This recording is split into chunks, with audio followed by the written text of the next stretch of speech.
살아계신 하나님의 부르심에 대한 응답은 우리의 일생일 때 가장 소중한 신앙의 결단이라는 것을 잊지 마시기 바랍니다. 오늘 본문 말씀 가운데서도 엘리야 선지자를 통해서 엘리사 선지자를 하나님께서 부르시고 거기에 대해서 믿음으로 어떻게 응답했는가 하는 것을 보면서 말씀의 마지막 때 하나님께서 끊임없이 우리를 부르시고 귀하게 쓰시고 크게 영광 거두시기를 원하시는 이 부르심에 대해서 어떻게 우리가 믿음으로 응답해야 할 것인가, 이 시간도 들려주시는 하나님의 음성을 다 함께 들을 수 있길 바랍니다. 먼저 본문 19절 말씀 다 같이 읽겠습니다. 엘리야가 거기서 떠나 사바세의 아들 엘리사를 만나니 그가 12겨릿소를 앞세우고 밭을 가는데 자기는 12째 겨릿소와 함께 있더라. 엘리야가 그리로 건너가서 겉옷을 그의 위에 던졌더니. 아멘. 엘리야 선지자는 주전 849년부터 50년에 거쳐서 그의 맡겨진 사명 충성을 다했어요.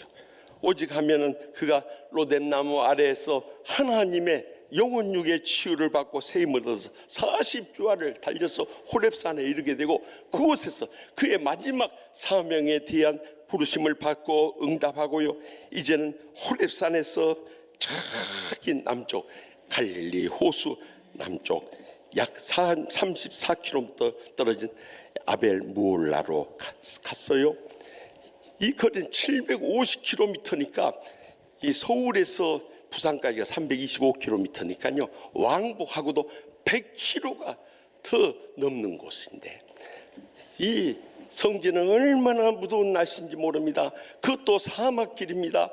그것도 참 먹을 것도 없이 참 허기진 가운데서 굶주림을 참고 그 머나건 길을 달려갔다는 것은 얼마나 엘리야 선지자가 마지막까지도 자기의 맡겨진 사명에 충성을 다했는가를 우리에게 보여준 거예요.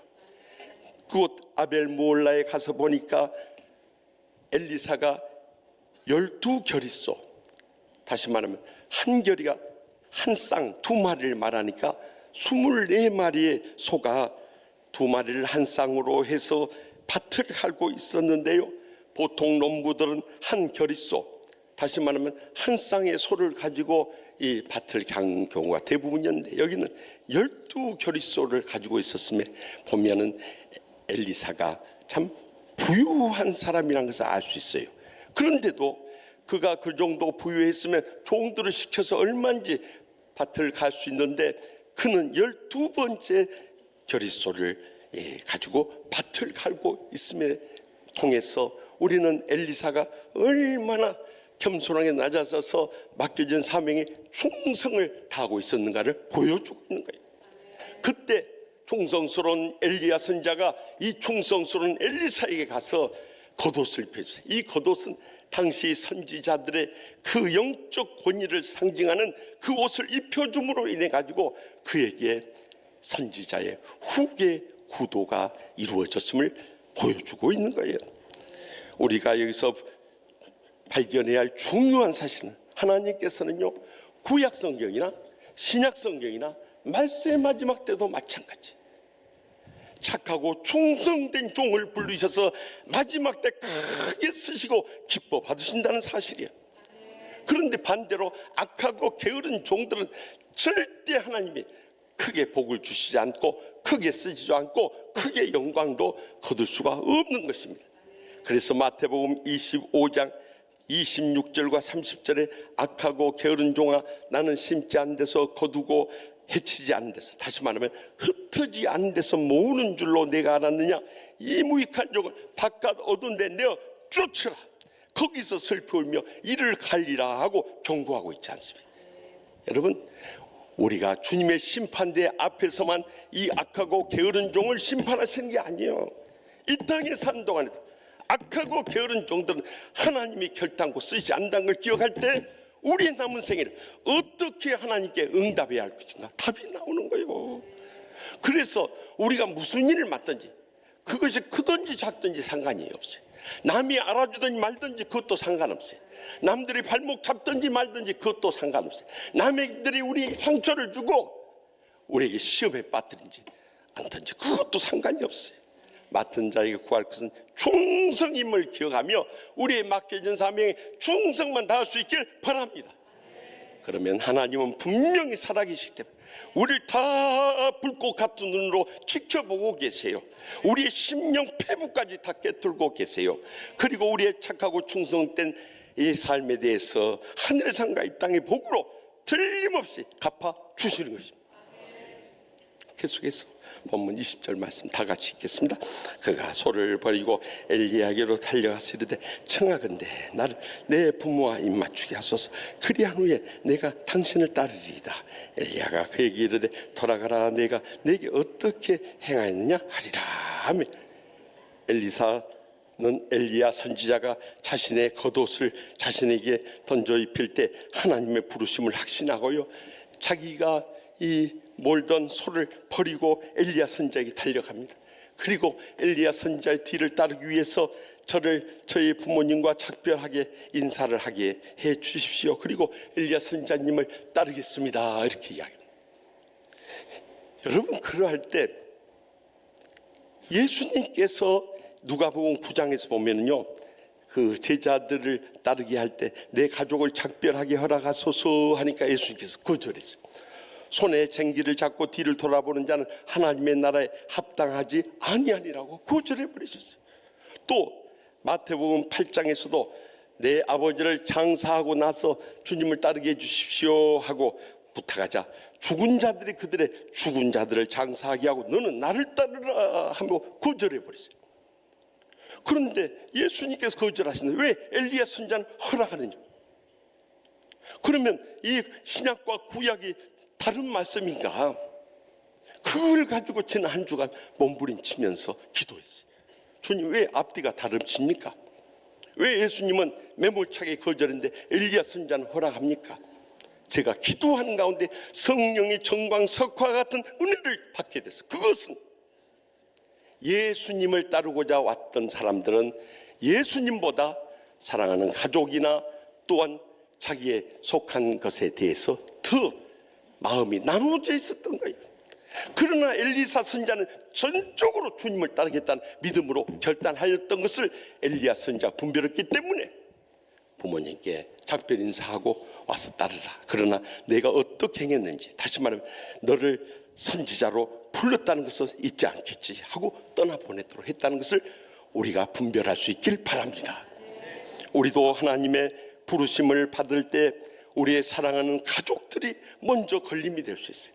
특히 그것도 믿음이 없는 가족들이나 믿음이 연약한 가족들이 우리의 앞길을 막을 때가 있습니다. 그때 여러분들이 영적으로 잘 분별하고 이것이 주의 복음을 위해서나 하나님의 교회를 위해서나 하나님의 영광을 위해서 바르지 않을 때는 그 모든 것을 청산할 수 있어야 한다는 거예요. 심지어 그가 애착을 가지고 있던 모든 소의 기구들도 그러했듯이 우리가 지금까지 벌어놓았던 재산까지도 주님을 따르는 데 걸림돌이 될 수 있어요. 그것조차도 하나님의 이 사역을 위해서 고통당하는 이웃들을 위해서 쓰임받아야 되는데 그렇지 못할 때는 그것조차도 과감하게 결단하고 따라야 된다는 것입니다. 그런 것이 우리의 참 애착하는 이 욕심의 도구가 되거나 자랑거리로 남아서는 안 된다는 거예요. 그것을 청산하고 따를 때, 주님이 쓰시겠다 할 때 언제든지 청산하고 따를 때, 그때 우리는 진정한 주님의 제자의 삶을 살 수 있는 거예요. 그래서 마태복음 19장 29절에 또 내 이름을 위하여 집이나 형제나 자매나 부모나 자식이나 전토를 벌인 자마다 여러 배를 받고 또 영생을 상속하리라 하고 분명히 약속하지 않습니까? 이제는 세상의 그 무엇도 주님을 따르는데 장애가 돼서는 안 되는 거예요. 주님의 부르심에 모든 삶을 청산하고 결단하고 따를 수 있어야 한다는 거예요. 나 발목을 붙잡고 있던 그 영적 교만에 의한 자기애와 자기의 철저히 주님 십자가에서 깨어주고 부숴주고 죽어줘야 되는 것입니다. 그리고 나면 내 마음에 주님과의 모든 관계가 합평해지고 모든 사람들과의 관계가 합평해지므로 주님 주시는 참된 평안이 내 심령 속에 임하며 내 마음만 평안한 것이 아니라 육신도 건강해지고 삶도 축복해지고 모든 관계도 행복해지는 진정한 천국을 체험하게 되는 것입니다. 그러므로 우리를 가로막는 사랑하는 가족들이든지 어떠한 물질이든지 세상의 그 무엇조차도 지난날 모든 삶을 다 청산하고 하나님의 부르심에 응답하게 될 때, 그때 복의 근원 되시는 하나님께서 우리에게 더 놀라운 것으로 부으시고 채우시고 갚아주실 줄 확실히 믿습니다. 마지막으로 본문 21절 말씀 다 같이 읽겠습니다. 엘리사가 그를 떠나 돌아가서 한 겨릿소를 가져다가 잡고 소의 기구를 불살라 그의 고기를 삶아 백성에게 주어 먹게 하고 일어나 엘리야를 따르며 수종 들었더라. 아멘. 엘리사 선지자는 다른 선지자들의 부르심과 다른 독특한 행동이 하나 눈에 띄입니다. 그것은 바로 그가 한 겨릿소, 다시 말하면 소 한 쌍, 즉 2마리의 아까운 소를 잡아가지고 고기로 삶아서 그가 그동안 은혜 입었던 사랑하는 가족, 일꾼들, 또 친척, 친구, 이웃들까지 다 감사의 제물을 함께 나누었던 사실이에요. 그것도 더 본문을 계속 묵상하는 가운데 발견된 놀라운 사실은 그가 지금까지 농사지음에 사용했던 쟁기질했던 소의 모든 기구를 불살라 가지고 그 소들을 삶았다는 것이 더 감동적입니다. 다시 말하면 그의 생계 수단이 되었던 모든 소의 기구조차도 이제는 다시는 이 길로 돌아올 것이 아니기 때문에 다 불살라 버리고 그의 과감성 있는 결단력을 보여주고 있다는 사실이요. 그래서 그 소의 기구를 불살랐다. 땔감을 사용한 게 아니라 소의 기구들을 불살라 가지고 이 삶은 고기들을 감사 예물로 다 나누고 떠났다는 것을 주목할 수 있길 바랍니다. 우리 인생도 그러합니다. 대부분의 교인들은 다 지난날에 주님의 은혜도 잊어버리고 또 가족들의 은혜도 잊어버리고 친척들의 친구들의 은혜도 잊어버리고 심지어는 주의 종들이나 교인들의 은혜도 다 잊어버리고 자기가 잘나서 오늘까지 이런 줄로 착각이 빠져버립니다. 그러나 성령 충만한 교인들은 모든 것이 하나님의 은혜임을 인정하지 않을 수 없어요. 그리고 모든 주위의 가족들, 친척들, 친구들, 이웃들, 성도들, 주의 종들까지의 은혜도 결코 있지 않습니다. 바울 사도의 생애가 그러했습니다. 그래서 빌립보서 3장 13절에서 14절에 형제들아 나는 아직 내가 잡은 줄로 여기지 아니하고 오직 한 일 즉 뒤에 있는 것은 잊어버리고 앞에 있는 것을 향하여 잡으려고 표대를 향하여 그리스도 예수 안에서 하나님이 위에서 부르신 부름의 상을 이하여 달려가노라 하고 고백을 했어요. 다시 말해 지난날 내가 로마 시민권 가지고 가말리엘 율법 학자 밑에서 배우고 또 열심으로는 교회를 핍박하였지만 이 모든 것 다 잊어버리고 이제는 주하는 영혼들을 위해서 복음을 위해서 주의 영광을 위해서 주님께서 다메섹으로 핍박하러 가던 중에 만나시고 그를 불러주신 그 그리스도의 사랑의 강권함을 해서 지난날 베풀어준 은혜 보답하기 위해서 일생을 쏟았어요. 그래서 저는요 바울 사도는 성경에 기록되어 있는 말이지 시험을 참고 죽을 때까지 충성하는 자들에게 주어질 생명의 멸류관도 누리고요. 억지로 하지 않고 더러운 이익을 위해서 하지 않고 약물의 본이 된 자들에게 주어지는 영광의 멸류관도 누리고요. 우리의 달려갈 길을 마치고 끝까지 믿음으로 지킨 자들에게 주어지는 의의 멸류관도 누리고요. 많은 사람 아멘 할 때까지 해버려. 많은 사람을 옳은 대로 돌아오게 한 자들에게 주어지는 소망이나 기쁨이나 자랑의 멸류관 다 누리고 있을 줄 믿습니다. 여기 부천에 주안교회 박신철 목사님이 오셨어요. 박신철 목사님은 저기 경상북도 김천 출신이에요. 그 할아버지 때부터 얼마나 가난했던지 정말 찢어지게 가난한 그런 가정에서 태어났어요. 오직 하면 아버지가요 장남인데도 초등학교부터 고등학교까지 전교에서 1등 했는데도 마지막 졸업을 앞두고 고3 때 할아버지가 아버지를 불러놓고 네가 더 이상 공부할 거 뭐가 있냐? 어차피 우리 집에서 대학 못 보는데, 그리고 남의 집 일을 하면서 우리가 먹고 살아야 되지 않겠냐? 그래 학교를 안 보내버려. 그러니 어떠겠어요? 아버지가 다른 친구들 다 학교 가는데 아버지만 남의 집 가서 일하고 있으니 정말 그 마음은요, 우리가 겪어보지 않고는 도저히 상상도 못할 서러움이고 눈물뿐이. 그래서 너무너무 마음이 아프고 힘들 때마다 성전에 가서 하나님 앞에 울부짖었답니다. 하나님 아버지, 왜 우리 집은 이렇게 가난합니까? 저는 대학도 못 가고 이렇게 학교를 그만둬야 되냐? 하나님 아버지, 저를 불쌍히 여기시고 우리 가족 부하게 일어서게 해주시고 자손들이라도 정말 하나님 나라 일꾼을 위해서 쓰임받게 해달라고 막 기도했대. 그랬는데 얼마나 교회 열심히 가서 새벽을 안 빠지고 새벽 기도를 해버려요.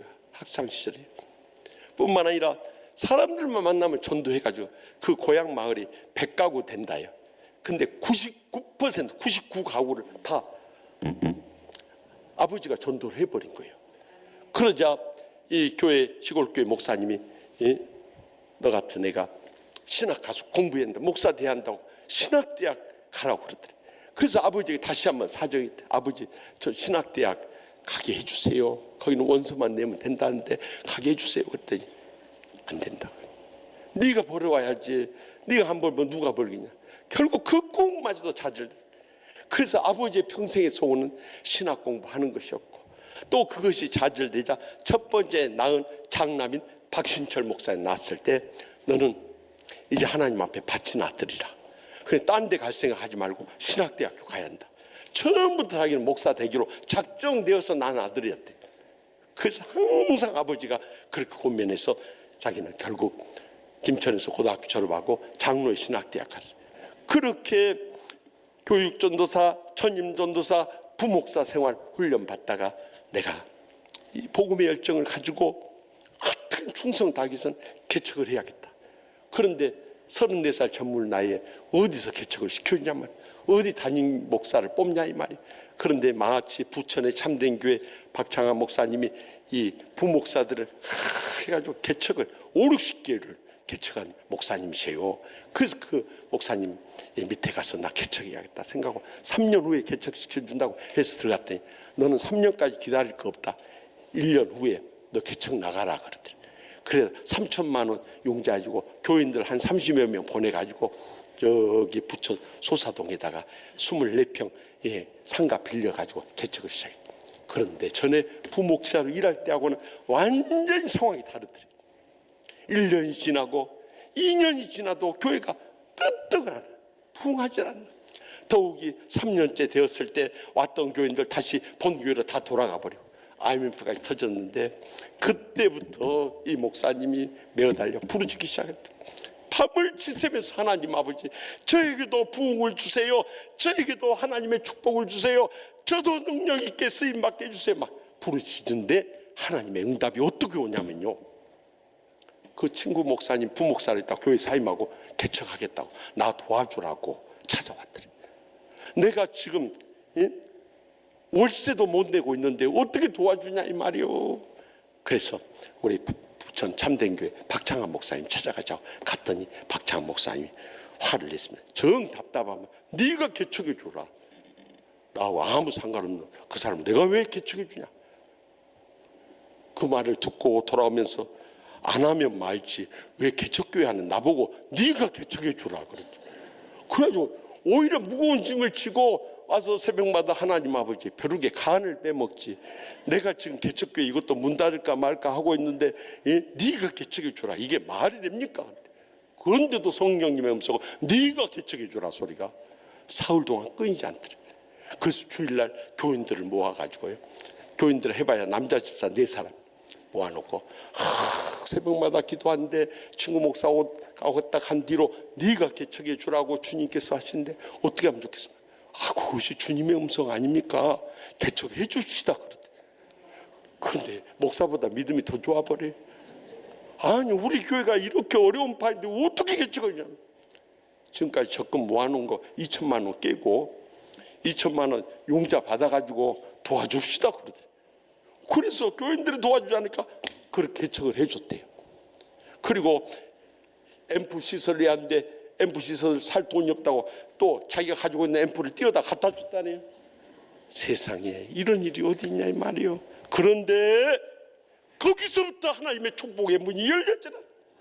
누가복음 6장 38절에 주라 그리하면 너에게 줄 것이니 후회되어 흔들어 넘치도록 너에게 안겨주라. 그 말씀의 약속이 이루어지는데요. 그 개척한 뒤부터 사람들이 몰려오기 시작하더래요. 그래서 결국에는 개척 1년 만에 신국 개척한 뒤로 24평 아파트에서 이 전세에서 200평 상가 건물로 옮겨가게 돼. 그랬더니 또 사람들이 몰려와가지고 한 130명이 됐는데 200평이 수용을 할 수 없어요. 그래서 땅을 알아본 다음에 종교 부지가 있었는데 IMF로 다 헐값에 내놔가지고요. 그것을 반값에 사가지고 교회를 지었는데 300명으로 또 모여버리는 거예요. 그럼 그 교회도 수용하기 어려워요. 그래서 주님 앞에 기도했더니 너희들 저기 땅값 싼 데 있으니까 거기다가 한 1000평 부지를 사가지고 해라. 그래가지고 1000평 부지를 사가지고 그 교회를 지어놓는데 이번 코로나19 계기로 해가지고 한 1000명이 몰려왔다고 하나요? 남의 교회 잘 됐다니까 아멘도 안 와요? 1000명이 넘어섰다는 거요. 여러분 그가 돌이켜보면서 그런 이야기 할 때 북에 갔을 때 형님 저도 정말 피눈물 나는 고생을 했습니다. 이렇게까지 오는 동안 이단들이 2번이나 공격을 해서 교회를 휘저었는데요. 한 번은 이단에 빠진 장로가 열심히 충성하는 것처럼 하면서 교인들에게 막 신임을 얻고 인기를 얻더니 어느 날 딱 돌변해가지고 한 50명을 끌고 나가버리더라고요. 그냥 온 팔다리를 다 잘라놓고 가슴을 후벼놓은 것처럼 정말 많이 울었답니다. 그러면서 나한테 그런 이야기, 청빙 받아 가면 피가 마르고 개척하면 피를 토하게 됩니다. 자기가 피를 토하는 심정으로 여기까지 개척해 왔더라고요.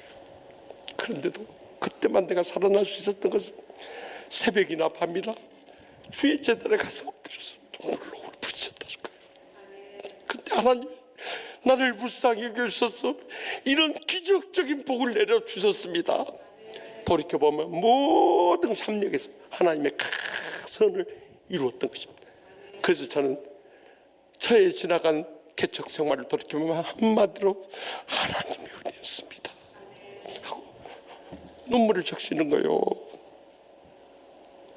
사랑하는 성도 여러분, 우리가 하나님의 부르심을 받고 사명을 감당해 갈 때 결코 순탄하고 형통한 길만 펼쳐진 거 아니에요. 결코 축복되고 행복한 것만 아니에요. 결코 희망적이고 낙관적인 것만은 아니에요. 우리가 십자가의 주님 바라보면서 십자가 지는 심령으로 주님 바라보면서 하나님의 부르심의 음성에 순종하게 될 때 하나님께서 우리에게도 그런 기적의 역사 이루어 주시고요. 결국 맡겨진 사명 충성을 다하고 지나간 모든 삶을 청산하고요. 과거의 은혜 잊지 않고 주님만 바라보고 나아가게 됨으로 인해서요. 우리도 언젠가는 이 땅에 하나님 나라를 위해서 크게 쓰임받을 뿐만 아니라 주님 앞에 서게 될 때 주님께서 우리를 반가이 맞아주면서 차라리 또 나 착하고 충성된 줄 네가 십자가 지고 평생 살아오면서 얼마나 남 모르는 질시를 당하고 외면을 당하고 무시를 당하면서도 끝까지 네가 이 하나님의 부르심의 사명에 충성을 다했기에 오늘의 네가 있느니라 하고 반갑게 맞춰줄 그날이 꼭 우리 모두에게 다가오게 될 줄 확실히 믿습니다. 기도하십시다.